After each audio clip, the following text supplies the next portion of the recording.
নমস্কার, আমি রূপসী হালদার। আজকে পড়ছি অবরুদ্ধ নিশীথ। লেখনীতে রয়েছেন তেজস্মিতা মূর্তজা। পর্ব 69 প্রথমাংশ। জয় আমির জন্মগ্রহণ করল দেশের এক উত্তাল রাজনৈতিক পরিবেশে। 1987 সন।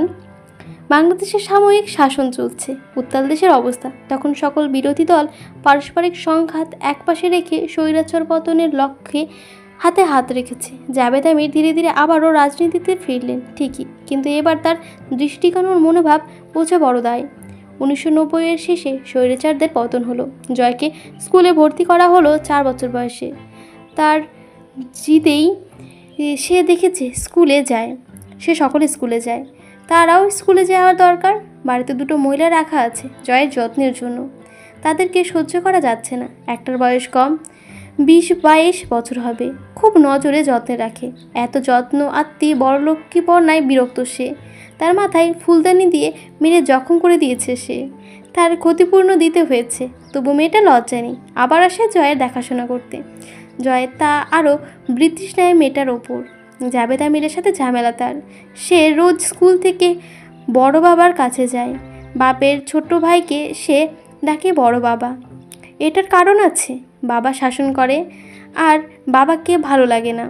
বাবার চেয়েও বেশি আপন তার বড় চাচা, তাই জয়নাল আমির তার বড় বাবা। এত চতুর সে কোত্থেকে হয়েছে তার নিরুদ্দে, তার উদ্যোগে আছেন হুমায়েরা। জয়নাল আমির নিতে আসেন স্কুলের গেটে। চাকরেরা ভয়ে সরে আসে, বাধা দিতে পারে না জয়নাল আমিরকে। জাভেদ একবার জিজ্ঞাসা করলেন, এই বেয়াদব, জয়নালের সাথে গিয়েছিলি? হ্যাঁ। কেন? দৌড়ে গিয়ে দাদুর কোলে চড়ে বসলো। ভালো লাগে আমার। তুমি আমার নিষেধ করবে না, আমি যাবই। তবু জাভেদ 2 থাপ্পড় মারলেন। খুব জোরে নয়, তবে লাগলো। কিন্তু জয়ের মুখ থেকে মনে হলো না তার কিছু হয়েছে। পরের দিন সে সন্ধ্যার দিকে ফিরল চাচার কাছ থেকে। আগে বিকেলে ফিরত। বাবা থাকলে তার বন্ধুদের আড্ডায় মিস করা যায়। আমির বাড়ির ফটকের সামনে এসে তাকে ডাকার সাহস করা যায় না। তার মনোযোগ মনে হয় একবার বাবার জন্যই। দারোয়ানরা চরম খিটখিটে। একবার তাকে অসভ্য কুকুরের দৌড়ানি খেয়েছিল। পুকুরে গোসল করার উপায় নেই। তাছাড়া তার কিছু অবহেলা সাগরেদ আছে। গোয়ালের গরুগুলো ফটকের বাইরে বসে ঝিমোচ্ছে। কুকুরেরা বাড়ির ছাদে চিলেকোঠায় বাচ্চা তোলা বিড়াল, কবুতর, এগুলো পরিচর্যা করতে পারা যায় না বাবার জন্য। আরও আছে তার বাজিগরগুলো দিয়েছে বড় দাদা, বড় বাবা। 6টা থেকে 9টা হয়েছে ওরা। একটার জোড়া আছে, একটা জোড়া নেই। সে নাচতে চাড়তে গিয়ে ডিম নষ্ট করে ফেলেছিল। সে কি কান্না! তার দোষ নাকি দাদুর? তারপর দাদু একমাত্র 4 বার ডিম নাড়তে নিষেধ করেছে, এর বেশি বলেনি। বাবার হাত থেকে ওগুলোকে বাঁচিয়ে রাখাও চাপে আছে। বাবা সুযোগ পেলেই বড় বাবার দেওয়া পাখিগুলোকে উড়িয়ে দেবে। কম চাপে নেই সে, বড় ব্যস্ত মানুষ। এমন বাবার সাথে সম্পর্ক ভালো রাখা জয়ের দ্বারা সম্ভব না। হুমায়রার কাছে একবার বিচার হলো। ক্লাসের 4টে ছেলেকে মেরে জখম করে দিয়েছে সে, কারণ ওরা তাকে রাজাকারদের ভাতিজা বলেছে। সে ক্লাসে দল গঠন করেছে। এক দল যারা জয়কে রাজাকার ভাতিজা বলে, দেশদ্রোহী ছেলে বলে না। আরেক দল যারা বলতে চায় কিন্তু এখন ভয়ে বলতে পারে না, তারা হলো জয়ের বিরোধী দল। দাদুর সাথে খাতির তার ভালোই, কিন্তু রাগ হয় যখন দাদুর কাছে বন্দুক চালাতে শিখতে চাইলে শেখায় না। দাদুর লাঠি লুকিয়ে সে সপ্তাহখানেক ভুগিয়েছে দাদুকে। তাতে জলিল আমিরও আরও খেপেছেন। তিনি জানিয়ে দিয়েছে জয়কে আর কোনোভাবেই তিনি ভালোবাসবেন না। কিন্তু জয়ের তো ভালোবাসা লাগে না। সে এমন সব কাজ করবে যাতে দাদুর পক্ষে তাকে ভালোবাসা কঠিন হয়। সে দাদুর সংবাদপত্র ছিঁড়ে কুটি কুটি করে রাখে। পান খায় দাদু। সে চুনের ভেতরে পানি ঢেলে টলমলে বানিয়ে রাখে। নামাজে যাওয়ার সময় টুপি নিয়ে খেলা করতে চলে যায়। একবার দাদুর জন্য বেড়ে রাখা তরকারিতে মরিচের গুঁড়ো মিশিয়ে নেড়ে চেড়ে রেখে দিয়েছিল। হুমায়রা তাকে ঝাল খেতে দেয় না, কিন্তু সে জানে মরিচের গুঁড়ো ঝাল। তাকে দাদুর অবস্থা খারাপ। পানি খেয়ে শান্ত হলে সে আস্তে করে গিয়ে দাদুর সামনে হাত পেছন মোড়া করে দাঁড়িয়ে বলল, আমি মিশিয়েছি তোমার খাবারের ঝাল। বলো আর কোনো দিন ভালোবাসবে না বলে হুমকি দেবে? চুপচাপ ভালো না বাসলে বুঝবে, বুঝলে? এরকম বিরোধিতা চলল কিছুদিন। দাদু একদিন এসে খুব চোটপাট করলেন। জয় একটা কথাও অস্বীকার করেনি, সব স্বীকার করেছে, এমনকি যা অপরাধ করেনি তাও। বড় বাবা বলেন, লোকের কাছে ভালো হওয়ার চেষ্টা করার দরকার নেই। মানুষ ভালোদের দোষ খুঁজে বের করার চেষ্টায় মত্ত থাকে কেবল। একই কাজ খারাপ হিসেবে পরিচিত লোকেরা করলে ঠিক আছে, কিন্তু ভালো মানুষ হিসাবে তা তুই করছিস এটা প্রমাণ হলে তারা তোকে আর বাঁচতেই দেবে না। খারাপ হিসেবে পরিচয়ীদের স্বাধীনতা বেশি, তারা যা খুশি করতে পারে। তুই যা খারাপ করেছিস সেটাও তার, আর নিজের কৃতকর্ম হোক ভালো বা খারাপ তা স্বীকার করাটা ছোটলোকি, অস্বীকার করাটা ছোটলোকি। তুই স্বীকার করবি তুই খারাপ, এটা তোর স্বীকার করার সাহস না থাকলে তুই কাপুরুষ, কারণ এটা তোর নিজস্ব বৈশিষ্ট্য। তুই যখন কারো কাছে ভালো সাজতে নাটক করবি বা কারো মন মতো চলবি, ব্যাপারটা অনেকটা এমন হলো না যে তুই তার কাছে দায়বদ্ধ, তার কোনো নিজস্বতা নেই। ভালো সাজতে চায় না ভণ্ডরা, ভালো সাজতে চায় ভণ্ডরা, ভীতুরা, খাতির পাওয়ার লোভীরা। আর এইটার দায়বদ্ধতা দুর্বলতা, এক প্রকার বাধ্যতা, যেন কেউ তাকে খারাপ বলতে তোর যায় না আসে। কখনো কারো কাছ থেকে ভালো হওয়ার জন্য কোনো রকম সামান্য চেষ্টা করবি না। কেউ তোর নিজস্বতাকে মেনে নিয়ে থাকলে আছে, নয়তো তোর কাউকে দরকার নেই নিজেকে ছাড়া। যে মনোযোগ দিয়ে শুনতো, কিছু কথা বোঝে, আর যা বোঝে না তাও মনে রাখার চেষ্টা করে, সেটের পায়। চাচার চিন্তাধারায় সবাই তার ছোটো মস্তিষ্কের চিন্তাধারার সাথে প্রায় মিলে যায়। বাবার তাকে হাজার মানা করলেও সে চাচার কাছেই যাবে। দাদু গম্ভীর হয়ে জিজ্ঞাসা করলেন, এসব কেন করেছিস? সে মুখ গোমরা করে বলল, তুমি তো বললি ভালোবাসবে না, কিন্তু আমি তেমন কিছু করিনি আগে, এখন করছি, যাতে ভালো না বাসার কারণ থাকে। অকারণে ভালোবাসবে না কেন? ক্লাস 3-তে তার একটা গৃহশিক্ষক রাখা হলো। মাস্টার আসেন আগে, সে তার ঢিল ছুঁড়ে আম পাড়তে। হামজা এসে সেদিন এক ঝুড়ি আম দিয়ে গেছে, কিন্তু চুরি করা আমের স্বাদই আলাদা। জাভেদ ব্যবসার কাজে প্রায় ঢাকাতেই থাকেন। তখন বিচার আসে জলিল আমিরের কাছে। হুমায়রাকে ধরে মহিলারা বলে জয়ের কুকীর্তির কথা। সেদিন আম পাড়তে গেছে মহিলাদের বাগানে, মণ্ডল বাড়ির ছেলেরা এসে বাধা দিচ্ছিল। বড়দের ডেকে আনায় হুমকি দিয়েছেন। আম না পেরে সে ডালপাতা ভেঙে দিয়েছে, তাই তুলে বেদম মেরেছে ওদের অপরাধ। নিজেরা কোনো অ্যাকশন না নিয়ে বড়দের ডাকার মতো এক ছোট লোকই হুমকি করা কেন দিয়েছে? যা করবে ওরা করবে। কাপুরুষদের মতো বড়দের ডাকতে চেয়ে ওরা জয়ের মারামারির মুডটাই নষ্ট করে দিয়েছে। যুদ্ধে বিগ্রহ হয়ে আসবার সামনাসামনি, এরপর দেখা যাবে সে কে জিতেছে। মাস্টার এসে বসে আছেন আধ ঘন্টা। জলিল আমির 2 বার খড়ি নিয়ে ঘুরে এসেছেন, পাননি খুঁজে ওকে। পাবার কথা নয়, সে বাগানের ওপারে ভাঙ্গা দেওয়ালের কোনায় বসার ব্যস্ত, সবাই ব্যস্ত। ও পাড়ার কয়েকটা পুচকে জয়ের নামে নালিশ করেছে। জাভেদ আমির এলে ওদের বাবা মা আসবে বিচার নিয়ে, এটা হাতে দেওয়া যায় না। ওদেরকে শাসাতে হবে যাতে বাবা মা গিয়ে বলে জয় ভালো না। তবে ওদের কিছু করেনি, বিচার দেওয়া ক্যান্সেল। শেষমেশ অধৈর্য হয়ে মাস্টার গেলেন খুঁজতে। খুব বিনয়ের সাথে বললেন, জয় বাবা এসো পড়তে, পরে এসে খেলবেন, এসো।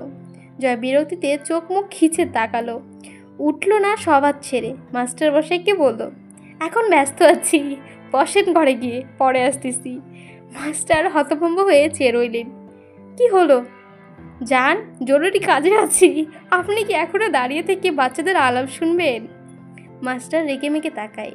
তখন চুপচাপ নিজেকে নিয়ন্ত্রণ করে ভেতর বাড়িতে ঢুকে হুমায়রাকে বলেন, আপনার ছেলেকে আর পাড়ার ছেলেদের সাথে মিশতে দেবেন না, ওর মুখের ভাষার শুদ্ধতা হারিয়ে যাচ্ছে। হুমায়রা রাতে শাসন করলেন। তারপর দিন মাস্টারকে আধ ঘন্টা বসিয়ে রেখে পরে এসে পড়তে বসলো।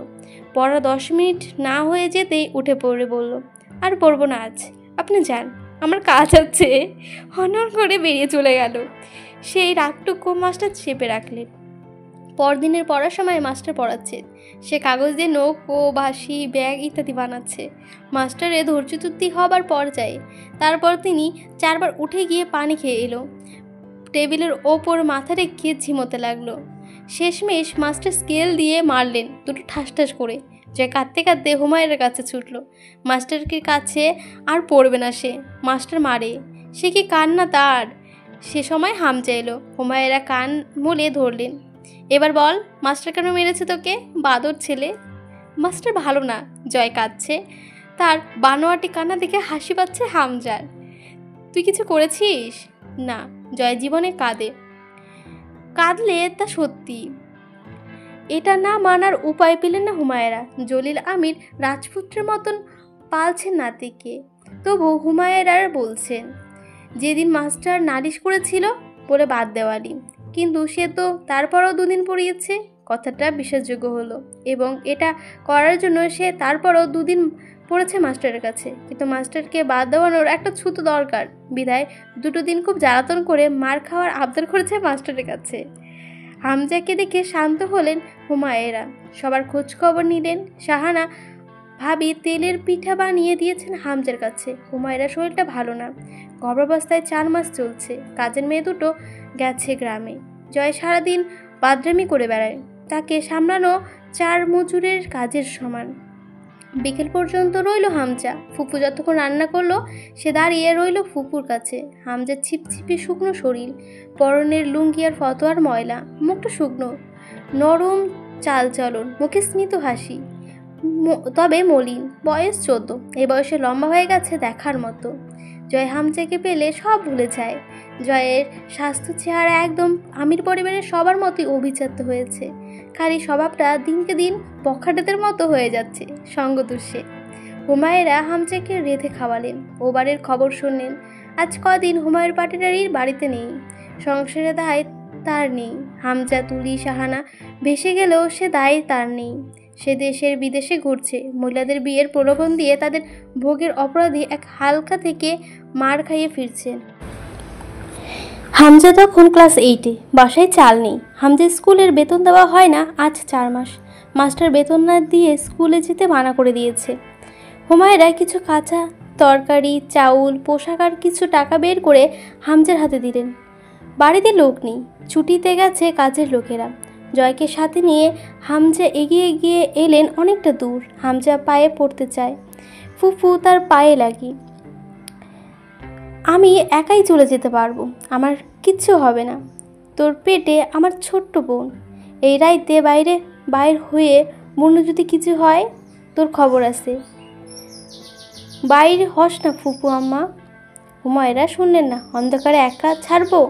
কেউ যদি টাকাটা কেড়ে নেয়, তুই কি বাড়ি পর্যন্ত যাবি? তখনও তো নিতে পারে, তবু আমার সান্ত্বনা তো থাকবে। চল। জলিল আমির লাঠিতে ভর দিয়ে দাঁড়িয়ে রইলেন ফটকের কাছে পুত্রবধূর অপেক্ষায়। হামজা ফুফুর ডান হাতখানা ছাড়ল না।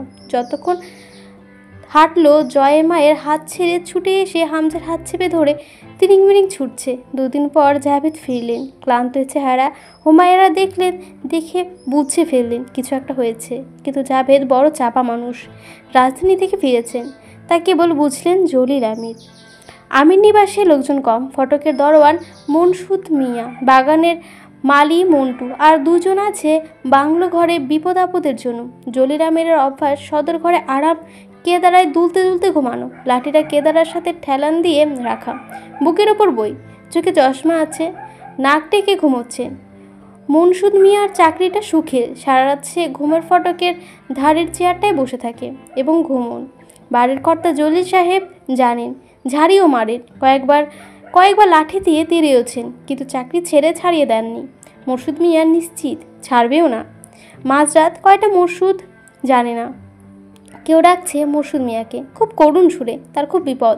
বাড়ির কর্তার কড়া হুকুম, যত রাতেই হোক না কেন, কেউ সাহায্য চাইলে ফটক যদি না খুলিস তোর চাকরি কইলাম শেষ রে মরশুদ দ্বিধায় ভুগল, তার ভয় করছে, তবু খুলল। কোনো অসহায় লোক না তারা, একজনও না, 10 জন, 8 জনের মতো। মুখে কালো কাপড় বাঁধা, লোকটা খুব সামান্য দেখা যাচ্ছে। ঘণ্টাখানেক আগে আমির নিবাসে দোতলায় বাতি নিবেছে। 1 ঘন্টা পর এরা কি করতে এসেছে?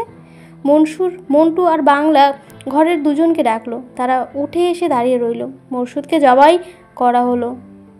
তারা খুব নরম মনের, তাই মুখ ফিরিয়ে রাখলো। দেখল না দৃশ্যটা, বরং ফটকটা ভেতর থেকে ভালোভাবে আটকে দিল, পথ দেখিয়ে দিল। সদর দরজার নকল চাবিও তাদের কাছেই। দুর্বৃত্তের কাছে চাবি তুলে দিয়ে তাদের কাজ শেষ তারা বাইরে অপেক্ষা করতে লাগলো। জলিল আমির সেদিন খুঁড়াতে গিয়ে নিজের বন্দুকটা তুলে নিয়েছিল ঠিকই, তবে গুলি চালাতে পারেনি। তার বুকের ওপর চেপে বসে আছে যখন জবাই করা হচ্ছিল।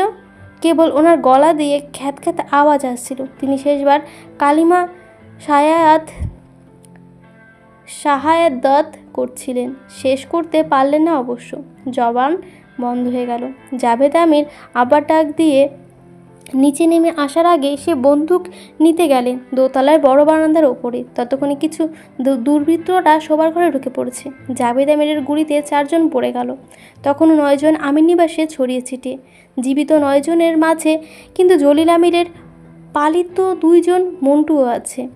জাভেদ আমির মনোবল হারিয়ে ফেললেন কেমন যেন। তবু বিশ্বাসঘাতকদের বুকে গুলি চালাতে তার হাত কাঁপতে শেখেনি। একজনের ঠ্যাঙে সে গুলিটা করে পেরেছিলেন উনি। কাউকে 4 জন মিলে ধরে হেঁচড়ে নিয়ে শোবার ঘরে হুমায়রা আর জয়ের সামনে উপস্থিত করা হলো। ছোট্ট জয় আমির ছোট্ট হাতে তার ছোট্ট সঙ্গীদের খুব মারে। সেদিন তার ঠাঁই হয়েছিল মায়ের পিঠ পিছে। সে বাবার পেছনে ছুটে গিয়ে সদর ঘরে দাদুর মাথা ছাড়া দেহটা দেখেছে। মাথাটা দেহর সাথে নেই দাদুর। তার পা নড়ছিল না, তবু সে সিঁড়ি বেয়ে উঠে এসেছে ঠিক মায়ের কাছে। অবশ্য সিঁড়ি বইতে গিয়ে কয়েকবার পড়ে গিয়ে চামড়া মাংস ছিলে শরীরটা কয়েক জায়গায় রক্ত ছিঁচড়ে চলছে গেছে, কিন্তু তার বুক ফেটে কান্না এসেছে। দাদুর মাথাটা কোথায়? দাদু কি তাকে কাল সকালে বাগানের ভেতরে লাঠি দিয়ে তাড়াবে না? বলবে না, শোন জয়, যত বড় বিপদই সামনে এসে দাঁড়াক, কেবল আল্লাহকে ডাকবি। জয়ের প্রশ্ন, আল্লাহ কে? আমাদেরকে যিনি বানিয়েছেন, সে আমাদের রক্ষা করবে সব অবস্থায়। ধর বারবার ডাকিস, তবু তোর বিপদে উদ্ধার হচ্ছে না, তবু বিশ্বাস হারাবি না, তাহলে কাফের হয়ে যাবি। কাফের কি? খারাপ। বড়বাবা বলেছে খারাপ হওয়া খারাপ না। চুপ, ওই কুলাঙ্গারের কথা বলবি না। হুমায়রা নামাজ পড়লে সে গিয়ে জ্বালাতন করে, ঘাড়ে উঠে বসে। সামনে গিয়ে জায়নামাজের উপর বাবু মেরে বসে মায়ের দিকে তাকিয়ে মুখ ভেটকিয়ে হাসে।